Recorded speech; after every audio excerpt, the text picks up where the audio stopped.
plaindre d'une douleur à l'épaule à cause du développé couché. Le but de cette vidéo est de vous montrer la technique exacte pour faire un bon développé couché tout en limitant le plus possible le risque de blessure.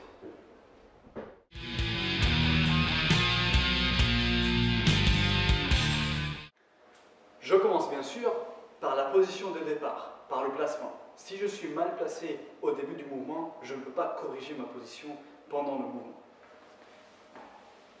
Donc je commence par me placer sur le banc. Et la première étape, c'est de me placer par rapport à la barre. Il faut que la barre soit directement au-dessus de mes yeux.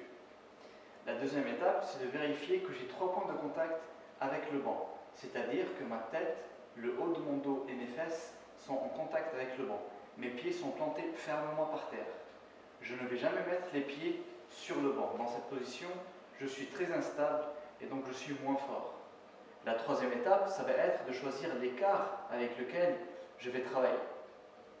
Cet écart de main dépend de la morphologie de chacun. Je vais vous montrer une technique qui va vous permettre de trouver l'écart de main qui correspond à votre morphologie. Je prends la barre avec une largeur de main quelconque, je la décroche et puis je la descends jusqu'au niveau des pecs. Quand elle est en contact avec ma poitrine, je regarde mon avant-bras. Il faut que celui-ci soit à la verticale. Si les mains sont très écartées, mon avant-bras n'est pas à la verticale.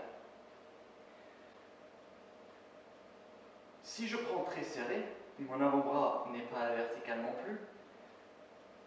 Alors quand je prends la barre avec une prise de main qui me permet d'avoir les avant-bras à la verticale en bas du mouvement, je suis en train de travailler avec une grande amplitude du mouvement qui me permet de recruter le plus de fibres musculaires possible au niveau du pectoral. Alors une fois que j'ai placé les mains, avant de décrocher la barre, il faut que je place les épaules. Donc je vais m'arrêter un instant pour vous expliquer ce que je veux dire par le placement des épaules.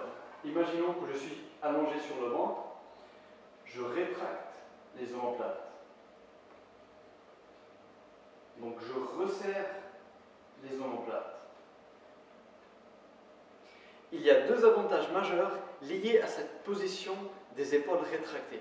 La première, c'est que dans cette position-là, je suis en train d'augmenter la stabilité de l'épaule et donc bien sûr, je diminue le risque de blessure. Et la deuxième, c'est que dans cette position, je suis en train de rapprocher la barre de ma poitrine et donc je suis en train de modifier la dynamique de l'exercice à mon avantage. Je vais vous montrer ce que ça donne sur le banc. Notez la différence entre cette position et celle-là. Ici, j'ai la barre plus proche de ma poitrine, alors que là, j'ai la barre plus loin. Alors, pour récapituler, je me mets sur le banc, de façon à ce que la barre soit directement au-dessus de mes yeux. Je vérifie que j'ai 3 points de contact avec le banc, la tête, le haut du dos et les fesses. Les pieds sont plantés par terre. Je prends la barre avec l'écart de main qui me convient. Je place les épaules, donc je rétracte les scapulas et je sors la poitrine. Dans cette position, je suis prêt à décrocher la barre et à commencer l'exercice.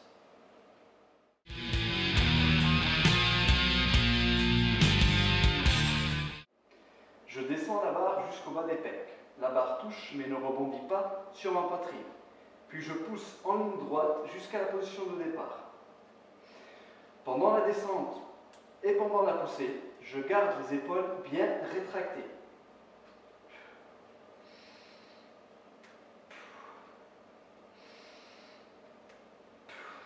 Je vois beaucoup de gens qui commencent le mouvement bien placé, avec les épaules rétractées, et au moment de pousser la barre, ils vont perdre cette contraction au niveau du dos. Donc bien sûr, le but, c'est de garder les épaules rétractées pendant la descente et pendant la remontée. J'espère que j'ai réussi à vous expliquer l'importance du placement des épaules au développé couché. Donc rappelez-vous, à chaque fois que vous faites votre développé couché, respectez les 3 points de contact avec le banc, gardez les pieds au sol, placez bien les épaules, rétractez les scapulas et gardez cette position pendant tout le mouvement.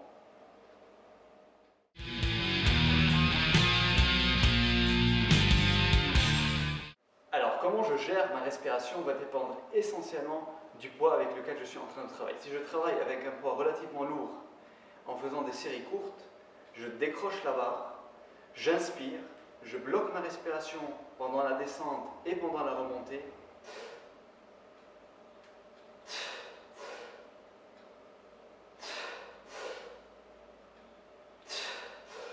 Si par contre je suis en train de travailler avec un poids léger, j'inspire pendant la descente et j'expire pendant la remontée.